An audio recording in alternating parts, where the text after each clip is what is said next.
भोपाल से प्रस्तुत हैं प्रादेशिक समाचार। नमस्कार, समाचारों के साथ मैं जितेंद्र रघुवंशी। पहले मुख्य समाचार। पानी पर बनने वाली विश्व की सबसे बड़ी फ्लोटिंग ओमकारेश्वर सौर परियोजना के अनुबंध पर हुए हस्ताक्षर। आपराधिक प्रक्रिया पहचान अधिनियम 2022 हुआ लागू। आपराधिक मामलों में बायोमेट्रिक जांच और रिकॉर्ड को संरक्षित करने को मिली मंजूरी। हर घर तिरंगा अभियान में मध्य प्रदेश ने की राष्ट्रध्वज के साथ अपनी सेल्फी अपलोड करने की अपील। और प्रदेश में अंकुर महापौधरोपण अभियान में लगाए गए सिर्फ आम के ही 5 लाख से ज़्यादा पौधे। अब समाचार विस्तार से। मुख्यमंत्री शिवराज सिंह चौहान ने भोपाल में 600 मेगावाट ओमकारेश्वर फ्लोटिंग सौर परियोजना के अनुबंध पर हस्ताक्षर किए। ओमकारेश्वर परियोजना जल पर बनने वाली विश्व की सबसे बड़ी फ्लोटिंग सौर परियोजना होगी। उन्होंने ऊर्जा साक्षरता अभियान की ऊर्जा आकलन मार्गदर्शिका का भी विमोचन किया। ओमकारेश्वर परियोजना के प्रथम चरण में 278 मेगावाट की क्षमता स्थापित होगी। इस परियोजना के क्रियान्वयन में भूमि की आवश्यकता नहीं है और किसी का विस्थापन भी नहीं होगा। कार्यक्रम को संबोधित करते हुए मुख्यमंत्री ने कहा कि 2027 तक मध्य प्रदेश की नवकरणीय ऊर्जा क्षमता 20,000 मेगावाट होगी। मध्य प्रदेश को हार्ट ऑफ इंडिया के साथ लंग्स ऑफ इंडिया बनाने के मार्ग पर राज्य सरकार अग्रसर है। आपराधिक प्रक्रिया पहचान अधिनियम 2022 लागू हो गया है। नया अधिनियम आपराधिक मामलों में जांच और रिकॉर्ड को संरक्षित करने के लिए दोषियों और अन्य व्यक्तियों की पहचान करने का अधिकार देता है। इसमें उंगलियों, हथेली और पैर के निशान, फोटोग्राफ, आंख की पुतली और रेटिना स्कैन, शारीरिक और जैविक नमूनों का विश्लेषण शामिल है। ये अधिनियम राष्ट्रीय अपराध रिकॉर्ड ब्यूरो को अपराधी की शनाख्त के रिकॉर्ड इकट्ठा करने, उन्हें संरक्षित करने और उनको साझा करने, एक निर्धारित अवधि के बाद उन्हें नष्ट करने और निपटान का भी अधिकार देता है। अधिनियम के तहत पुलिस या जेल अपराधियों को किसी भी व्यक्ति की पहचान करने का अधिकार दिया गया है। राज्य शासन द्वारा मूंग उपार्जन और भंडारण के लिए गोदाम का चयन पूरी पारदर्शिता से करने के लिए मापदंड निर्धारित किए गए हैं। प्राथमिकता के क्रम में सर्वप्रथम मूंग का उपार्जन और भंडारण शासकीय गोदाम में किया जाएगा। शासकीय गोदामों में अनुमानित उपार्जन के लिए पर्याप्त भंडारण क्षमता न होने की स्थिति में शेष भंडारण और उपार्जन नागरिक आपूर्ति निगम के ऐसे अनुबंधित निजी गोदामों में किया जा सकेगा जिनके परिसर में बे ब्रिज की सुविधा उपलब्ध हो। भंडारण के लिए निर्धारित मापदंड के अनुसार कलेक्टर चयनित गोदामों की प्राथमिकता क्रम में सूची तैयार कर यह भी बताएंगे कि चयन किस आधार पर किया गया है। फिल्मी दुनिया के जाने माने गायक कलाकार किशोर कुमार की कल जयंती थी। एक अभिनेता के रूप में किशोर कुमार ने सबसे पहले 1946 में आई फिल्म शिकारी में काम किया। उन्हें पहली बार गाने का मौका 1948 में बनी फिल्म जिद्दी में मिला। किशोर कुमार ने 1940 से 1980 के लगभग 40 साल के अपने करियर में करीब 574 गाने गाए।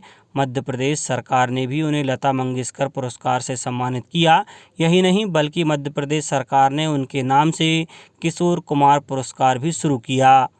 खंडवा में किशोर कुमार की समाधि पर सुबह से ही उनके प्रशंसकों की भीड़ जमा हो गई।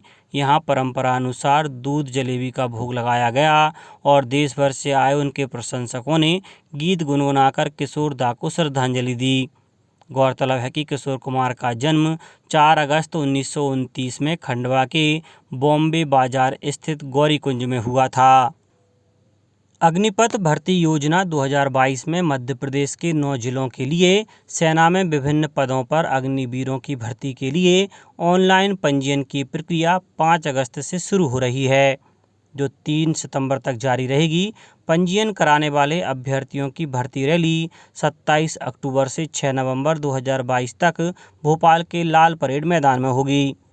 Direct recruitment army office Bhopal के कर्नल रेंजी जॉर्ज ने बताया है कि भोपाल, बैतूल, छिंदवाड़ा, हरदा, नर्मदापुरम, रायसेन, राजगढ़, सीहोर और विदिशा जिलों के पुलिस उम्मीदवारों के लिए अग्निवीर जनरल ड्यूटी, अग्निवीर तकनीकी, Agniveer clerk, Agniveer store keeper तथा अग्निवीर ट्रेड्समैन की सेना भर्ती रैली अक्टूबर-नवंबर माह में की जाएगी।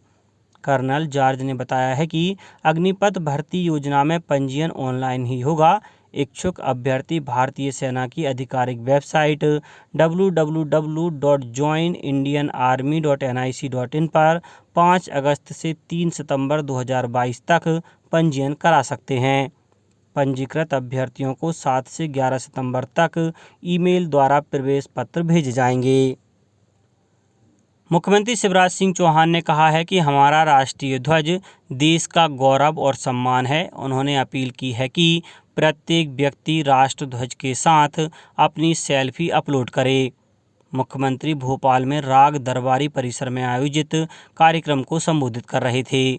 श्री चौहान हर घर तिरंगा अभियान के लिए यहां स्व सहायता समूह के स्टॉल से राष्ट्र ध्वज भी खरीदा। गौरतलब है कि इस अभियान के लिए प्रदेश में महिलाओं के स्व सहायता समूहों द्वारा बड़े पैमाने पर झंडों का निर्माण जारी है।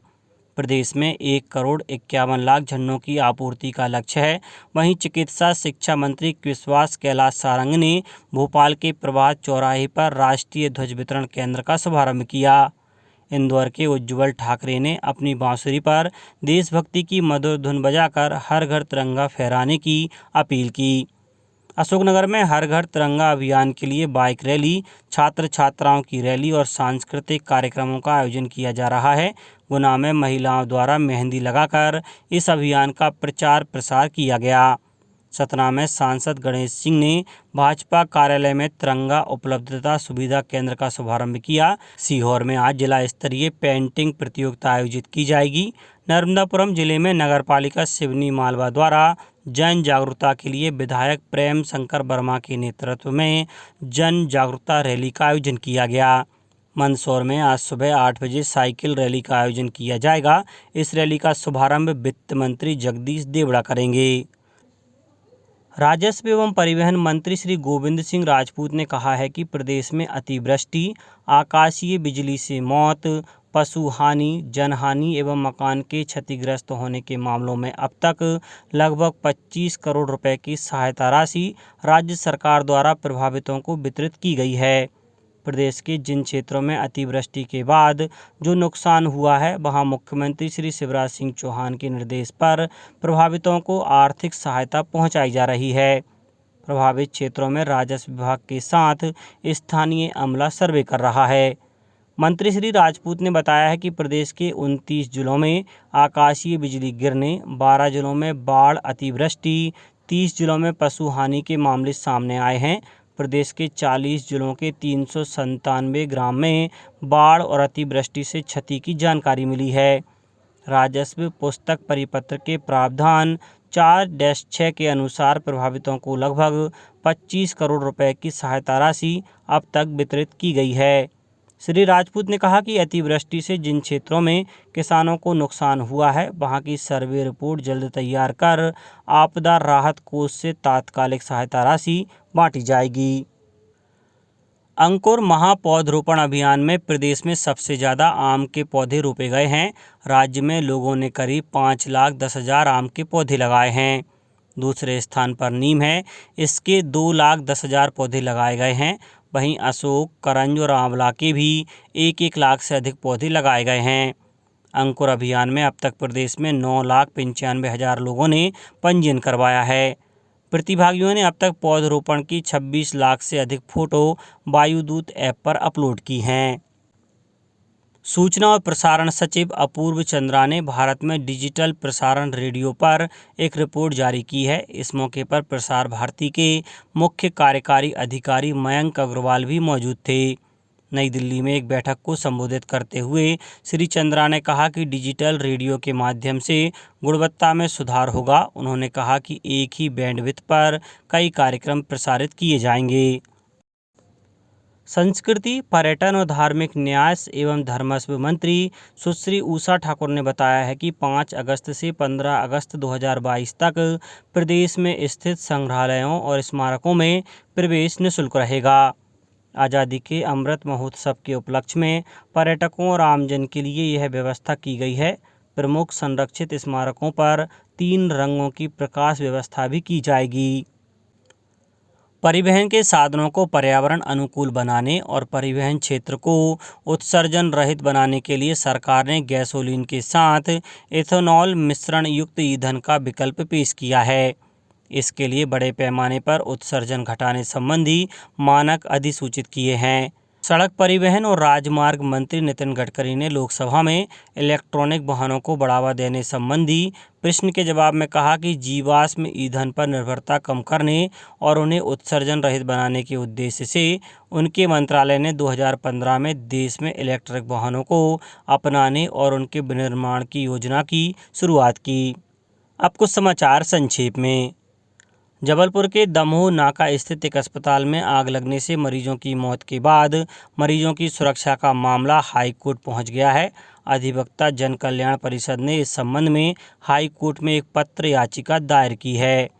नर्मदापुरम जिले में 5 साल तक के बच्चों के स्वास्थ्य और पोषण के स्तर को ठीक रखने के उद्देश्य से दस्तक अभियान 31 अगस्त तक जारी रहेगा।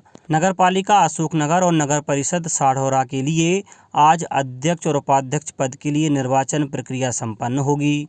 गुना में SBI ग्रामीण स्वरोजगार प्रशिक्षण संस्थान द्वारा ग्रामीण बेरोजगारों के लिए आयोजित 30 दिवसीय निःशुल्क महिला टेलर प्रशिक्षण शिविर कल संपन्न हुआ। और सीहोर जिले में वर्षा जनित मौसम में नागरिकों को मलेरिया, डेंगू, चिकनगुनिया से बचाव के लिए जिला स्वास्थ्य विभाग ने एडवाइजरी जारी की है। अंत में मुख्य समाचार एक बार फिर। पानी पर बनने वाली विश्व की सबसे बड़ी फ्लोटिंग ओमकारेश्वर सौर परियोजना के अनुबंध पर हुए हस्ताक्षर। आपराधिक प्रक्रिया पहचान अधिनियम 2022 हुआ लागू। आपराधिक मामलों में बायोमेट्रिक जांच और रिकॉर्ड को संरक्षित करने को मिली मंजूरी। हर घर तिरंगा अभियान में मध्य प्रदेश ने की राष्ट्रध्वज के साथ अपनी सेल्फी अपलोड करने की अपील। और प्रदेश में अंकुर महापौधरोपण अभियान में लगाए गए सिर्फ आम के ही 5 लाख से ज़्यादा पौधे। इस बुलेटिन में इतना ही। घर पर रहिए, सुरक्षित रहिए और सुनते रहिए प्रादेशिक समाचार। नमस्कार।